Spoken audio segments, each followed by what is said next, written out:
Kan beliau ada Raffi, ada Pak Hamka, pemilik jalan tol, dan hari ini ada puncaknya lebih dari 2.000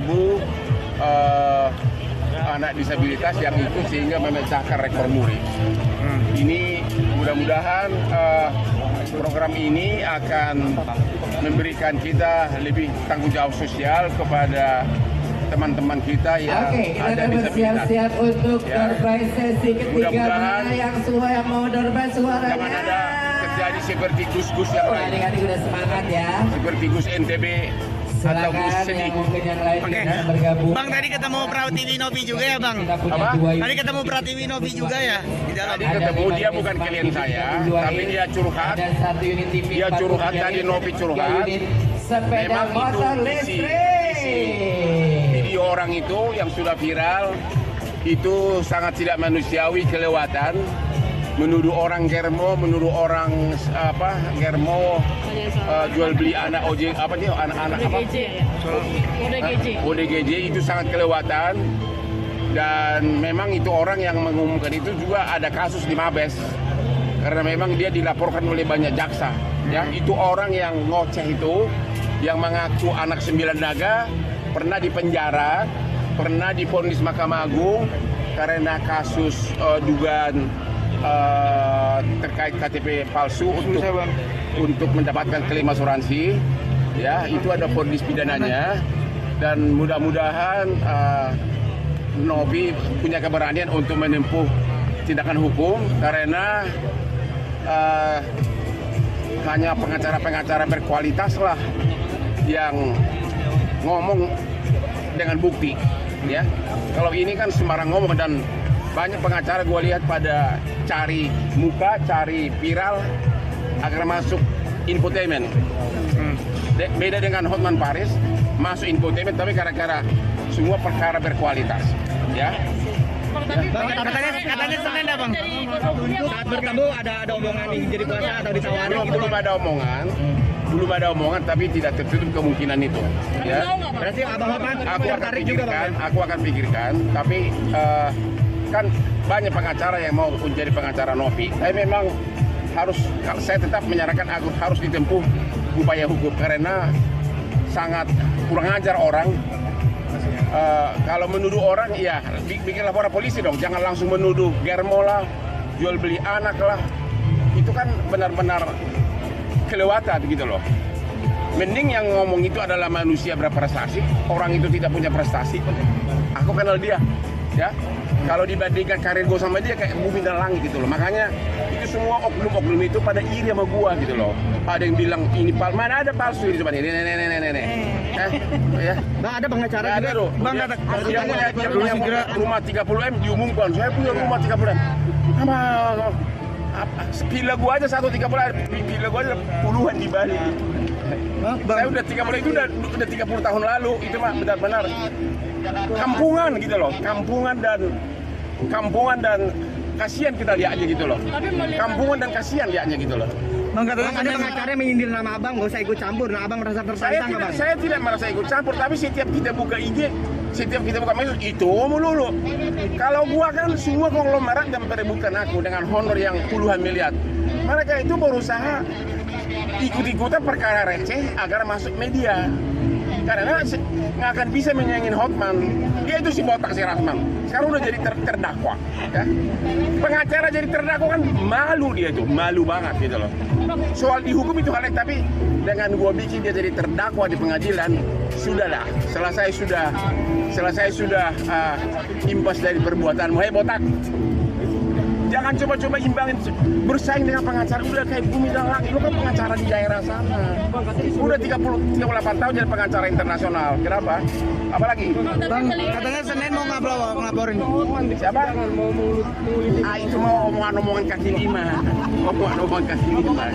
Gimana itu membulikan apa orang perkara besar aja nggak pernah dia pegang. Itu semua omong kaki lima, pengacara-pengacara yang baru anak kemarin yang benar. Anda sudah tahu karena hampir semua konglomerat dari segi apapun mereka udah jauh di belakang gua. Cuma itulah caranya agar masuk medsos adalah menyindir pengacara top. Sindirlah orang terkenal, maka nama kamu juga akan ikut-ikutan terdangkrak dikit-dikit. Ya. Bang, Ya. tapi selain pidana berarti ucapan seperti itu yang diucapkan oleh seorang lawyer, seorang penasihat hukum seperti apa sih di sosial media lah? Ya itulah kelihatan tidak berkualitas mereka, ya, tidak berkualitas. Mana mungkin? Saya sudah mengalahkan ribuan pengacara, tapi dengan yang bonafide berperang di pengadilan, saya sidang di Mahkamah Agung Singapura, sidang di perkara internasional. Dari segi harta pun mereka secuil dibandingkan harta gua ini, secuil. Aku tidak pernah bicara harta, tapi mereka bicara harta rumah saya 30M. Dia bilang gitu. Dibandingkan punya saya itu segini, tik gitu loh. Kita ini anak-anak muda, saya masih muda nggak sih? Jiwa muda. Saingannya sudah puluhan triliun, bukan lagi 30M. Kampungan banget sih 30M dipersoalin lah. Bang, terkait katanya Senin mau laporin ya Bang, katanya Apa? Pratiwi Novi Senin mau laporin kah? Iya, tadi Novi bilang hari Senin mau laporin, tapi saya nggak tahu siapa pengacara siapa. Aku banyak sidang di luar negeri, jadi gua nggak ada waktu. Tapi tetap akan saya bantu. Berarti siap ya Bang bergabung Kalau sama Novi, Bang? kalau perlu mungkin akan saya bantu, ya kalau perlu. Ya tapi memang orang-orang kayak gitu yang memperebutkan, macam perkara Agus ini aja berebut semuanya. Itu karena apa? Mereka nggak ada klien. Mereka itu hanya hidupnya dari situ, menguliti apa yang dikulitin dari aku. Seganteng begini, setop begini. Ya. Bang, berarti Alvin terancam bisa dipidanakan Bang pasalnya. Kalau menuduh orang germo, menuduh orang memperjualbelikan anak itu sudah memenuhi pasal Undang-Undang ITE pasal 27 ayat 3. Ancaman hukumnya 4 tahun maksimum atau minimum pasal 310 KUH pidana. Saya minta Novi agar segera ditempuh proses hukum, ya. Sekali lagi para pengacara yang memperebutkan kasus receh, udahlah. Pakai kacamata dong, ya. Lihatlah abangmu ini, ya. Coba lihat dia. Aku nggak pernah ngaku anak naga, aku anak desa, tapi semua naga-naga Indonesia pakai pengacara siapa? Ini dia nih, Hotman Paris. Lu dipakai siapa? Masa hanya untuk agar masuk medsos? Semua nebeng pada ikut kasus si Agus ini. Semua pada neges. Ngaku-ngaku saya akan biayai. Aduh. Siapa yang pernah masuk penjara gara-gara memalsukan KTP, divonis berapa tahun? Yo, siapa tuh? Coba ada yang berani nggak nongol, ya? Divonis kasasi, kemudian hukumannya dikurangi Mahkamah Agung. Jadi adalah mantan narapidana.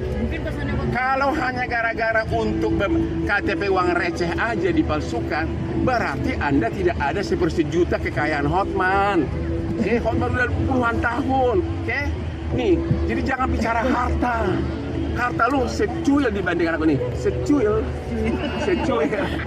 Malu dong bicara harta di depan, malu. Rumah gua 30M. Di Kelapa 30M, rumah gua 500-an M. Hotman terkait Firdaus Wobo merapat ke jadi kuasa hukumnya. Saya tidak pernah merapat orang yang mencari aku tadi karena kebetulan ketemu Novi. Aku tidak pernah merapat, aku tidak pernah pansos. Orang yang pansos sama aku itu pengacara-pengacara kelas-kelas masih ukuran di bawah rata-rata, berusaha terus nyindir Hotman agar mereka masuk medsos. Siapapun yang nyindir Hotman pasti akan masuk TV karena apa? Aku super terkenal, super sudah internasional. Sementara mereka ada itu satu pengacara tuh giginya kuning. Lu ke dokter gigi lo sebelum ngomong di TV. Heran. Hotman terkait Berani-beraninya nongol di TV dengan gigi kuning. Ya. Giginya kuning coklat begitu. Lah, lu nggak punya uang ke dokter apa? Gua kasih lu bantuan deh. Hotman terkait perdamaian antara Densus sama si. Ya gua nggak ada urusan sama itu perkara itu. Gua nggak ada urusan. Kalau lu tanya sama gua, bagaimana perkara arbitrasi di Singapura yang $500 juta tanya ke gua. Tapi kalau masuk TV, saya membela. Dia itu bukan membela agar masuk TV, agar masuk medsos, ya. Hati dan perbuatannya berbeda. Tapi kan artinya ini kasus ini kan udah ada titik terang nih Bang ya. Gak ada, gua nggak ngerti titik terang mau titik gelap. Gua nggak ada urusan. Gua nggak ikutan kasus itu lah. Tapi tadi kasus itu, Novi tadi kebetulan secara eksiden ketemu. Dan kebetulan video itu saya tahu. Nggak boleh menuduh orang germo, nggak boleh itu. Makanya saya bilang, pidanakan. Oke? Dan orang itu lagi ada masalah juga di Mabes Polri karena dilaporkan oleh banyak jaksa. Dan dia juga pernah divonis Mahkamah Agung karena dugaan Bukan dugaan lagi, udah divonis Mahkamah Agung pemalsuan KTP. Ya, oke? Itu yang giginya busuk tuh, rada busuk tuh. Bang, berarti abang siap mengawal kasusnya Novi juga nih bang ya? Enggak lah, belum tentu saya. Tadi kebetulan ketemu. Kalau you tanya sama saya, konglo mana yang kau pegang? Kalau tanya berapa puluh tahun kau jadi pengacaranya Prabowo, berapa puluh tahun kau pengacaranya hampir semua konglo, semua pakai gua. Saya nggak ngaku-ngaku anak naga. Aku bukan anak naga, tapi aku bukan anak cacing. Aku bukan anak cacing yang giginya busuk. Bang, kalau sama Bang Rasman gimana tuh Bang? Apa? Kalau sama Bang Rasman gimana Bang? Dia kan udah jadi terdakwa Apa? tuh. Kasusnya sama Bang Rasman gimana Bang? Oh, hari tanggal 12 si Botak akan diadili. Gua pengen lihat muka dia itu lagi duduk di meja pesakitan dengan terdakwa, jadi aku udah puas. Kalau seorang pengacara jadi terdakwa, berarti dia tidak bisa melindungi dirinya. Bagaimana dia bisa melindungi orang lain? Nanti akan datang, saya bukan tanggal 12 pada saat nanti diperiksa. Bang Hotman silakan boleh ikut bergabung. Berarti ya abang datang nggak bang? Datang nggak Bang? Apa? Akan datang nggak Bang ke sidang Bang? Apa? Akan datang ke sidang? Nanti akan dipanggil, tapi bukan tanggal 12. Tanggal berapa Bang? Nanti saya sudah proses pembacaan dakwaan, kemudian kalau ada eksepsi, baru nanti akan ada pemeriksaan saksi pelapor. Di situ saya akan hadir dan aku akan menatap muka si Botak yang jadi pesakitan sebagai terdakwa. Aku senang banget nanti. Umur saya Semua naik. yang ada di sini sudah siap untuk menyaksikan